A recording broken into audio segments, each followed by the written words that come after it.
They built the world's first professional army, pioneered psychological warfare through mass terror, and ruled an empire stretching from Egypt to Persia.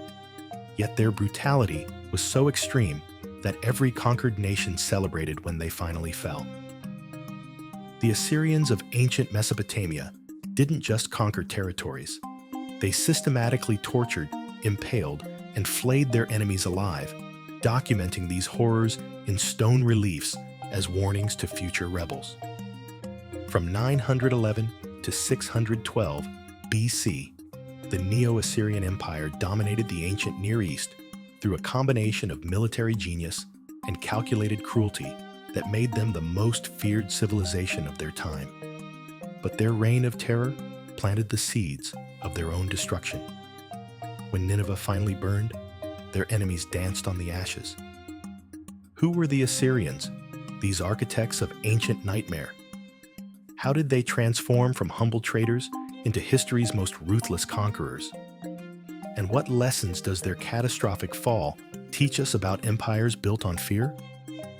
I'm the Ancientologist, and I spend my time uncovering the parts of history they don't teach in school. Today, we're diving into the blood-soaked saga of Assyria, peeling back the layers of a civilization that perfected the art of terror. Smash that like button and subscribe to join this epic journey. You're not going to want to miss a single second. 1. From traders to warriors. Long before Assyria became synonymous with terror, the city of Ashur thrived as a peaceful trading hub along the Tigris River in northern Mesopotamia. Founded around 2600 BC, Ashur grew wealthy through commerce, with merchants establishing trading colonies across Anatolia, exchanging tin, copper, lapis lazuli, and textiles. The Assyrians were Semitic people who migrated from the Arabian Peninsula as climate change transformed their homeland into desert, settling in Mesopotamia, where they absorbed Sumerian and Akkadian knowledge.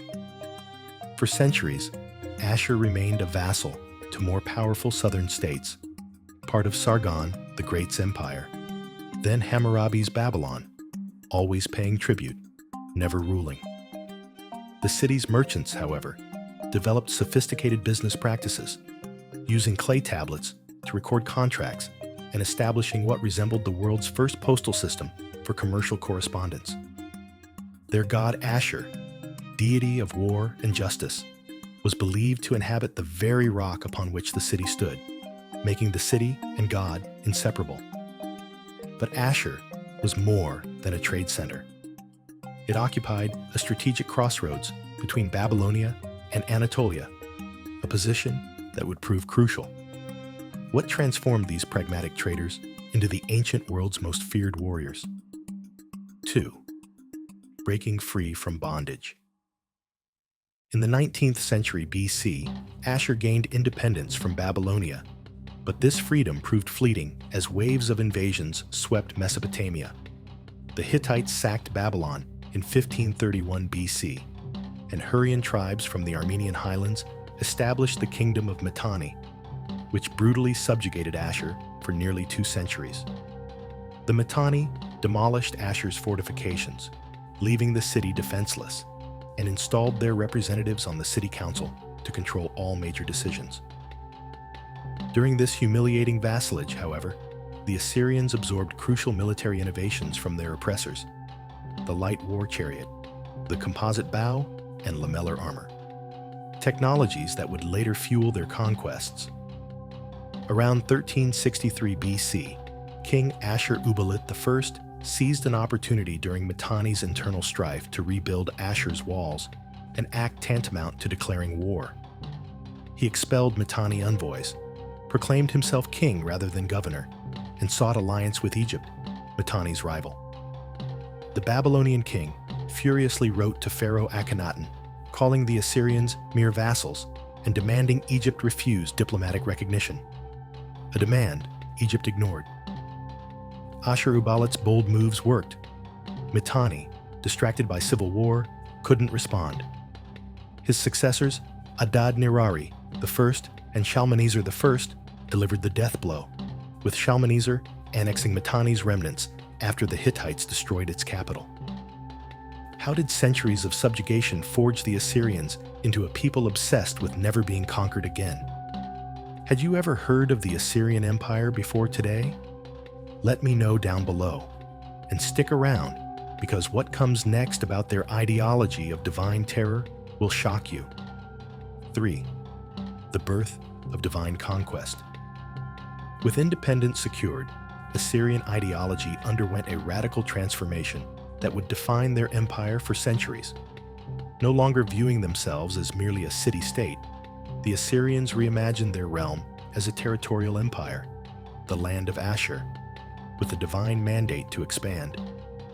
King Adad-nirari I began styling himself King of the Universe, rather than just King of Assyria, while his successors adopted the title Shakinmati, the one who expands the borders, making conquest itself the measure of royal legitimacy.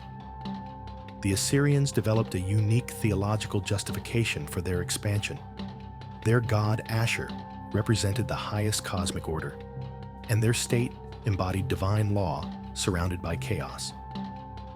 They genuinely believed that expanding Assyrian rule over barbarian lands was an unquestionable moral good, while resistance to their conquest was incomprehensible blasphemy against the natural order.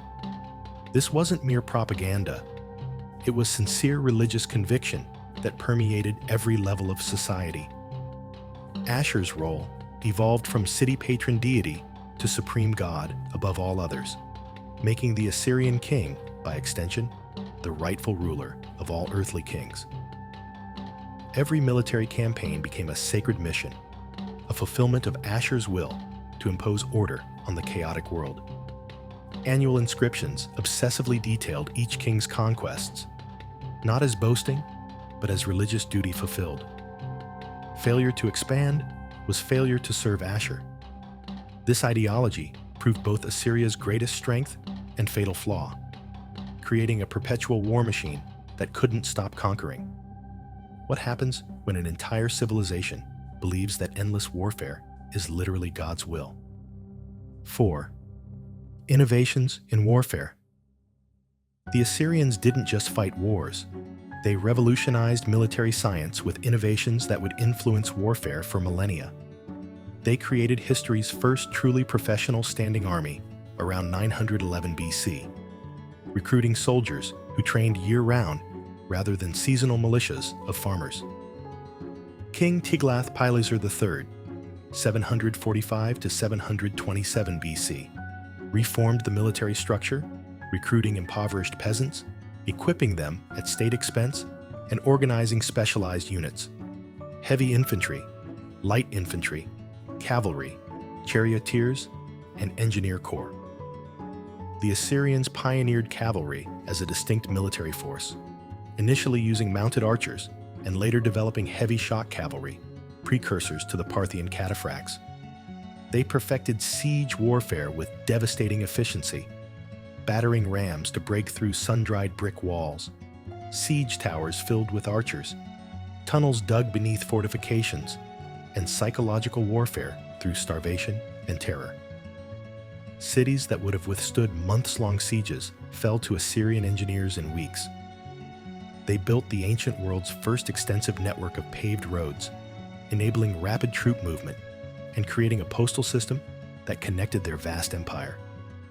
Governors sent regular reports to the capital, allowing unprecedented central control over distant provinces. Their composite bows, made from horn, wood, and sinew, could pierce armor at 300 yards. Their iron weapons and armor, adopted earlier than most Near Eastern peoples, gave them technological superiority. How did these military innovations transform Assyria from regional power to the ancient world's first true superpower? 5. The policy of calculated terror. What truly distinguished Assyria from other ancient empires was their systematic, calculated use of terror as state policy. Under Ashurnasirpal II, 883 to 859 BC, Assyria elevated cruelty to an art form, documenting atrocities in stone reliefs and royal inscriptions with chilling detail. After conquering a city, Ashurnasirpal described his actions.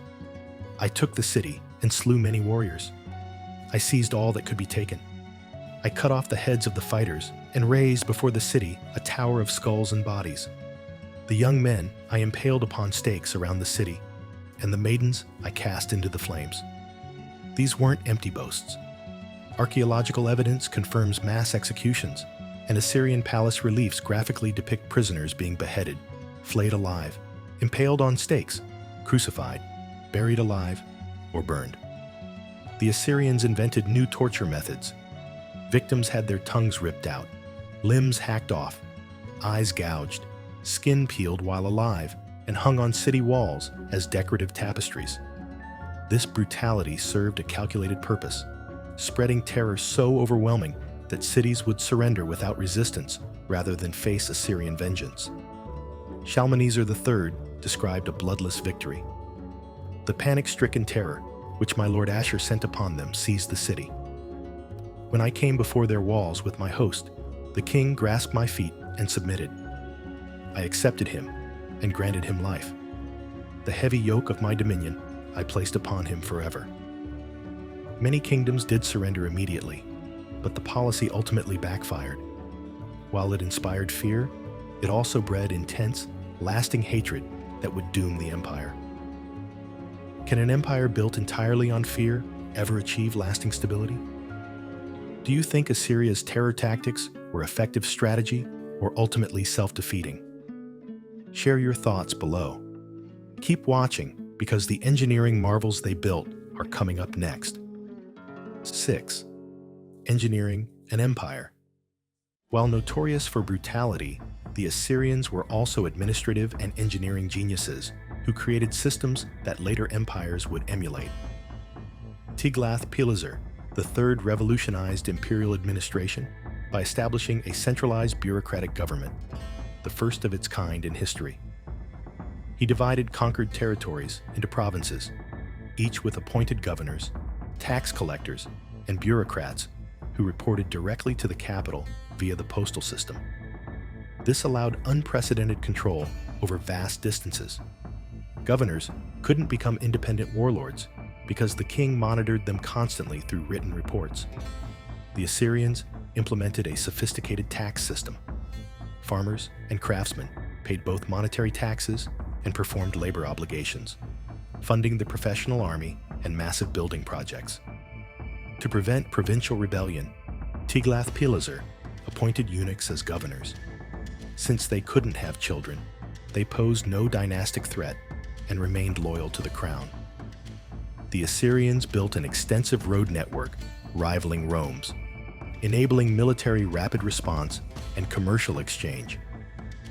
Their postal system, using relay stations with fresh horses, could transmit messages hundreds of miles in days. They constructed aqueducts, including the 50-kilometer Jirwan Aqueduct built by Sennacherib to supply Nineveh with water, an engineering marvel featuring corbelled arches centuries before Rome. Assyrian kings transformed capitals into magnificent cities. Ashurnasirpal II moved the capital to Nimrud, building a palace covering 250,000 square feet. Sargon II constructed an entirely new capital, Dur-Sharrukin. Sennacherib made Nineveh into a metropolis with parks, gardens, and the famous palace without rival. These weren't just symbols of power. They demonstrated organizational capacity that made Assyria function. How did the Assyrians balance their reputation for savagery with genuine administrative brilliance? 7. The deportation machine. One of Assyria's most consequential policies was Nasahu, meaning uprooting. Systematic mass deportation designed to eliminate national identity and crush resistance.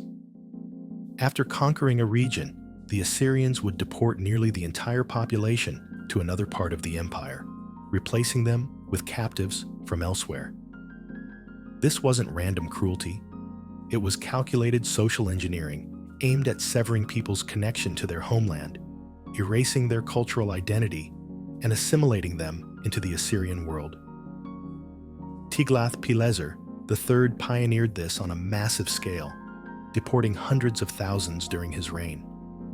The most famous case occurred in 722 BC, when Sargon II conquered the northern kingdom of Israel and deported 27,290 Israelites to Assyria and Media. These became the lost 10 tribes of Israel, who disappeared from history, their identity dissolved. The policy had unintended consequences. Aramean tribes, originally concentrated in Syria, were scattered across the empire, but their language Aramaic gradually became the Near East's lingua franca, spoken even in Assyria's heartland. By the late Assyrian period, scribes kept records in both Akkadian, on clay tablets, and Aramaic, on papyrus. And relief carvings show scribes working in pairs, one writing Akkadian, one Aramaic. The deportations weakened local resistance, but also created resentment across the empire, as displaced peoples harbored grudges and waited for opportunities to rebel.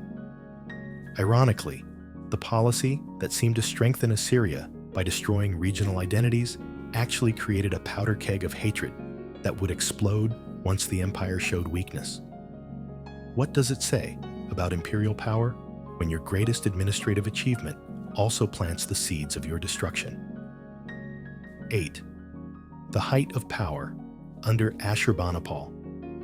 Assyria reached its territorial zenith under Ashurbanipal, 668 to 631 BC, a king of contradictions, a brutal warrior who was also history's first great bibliophile.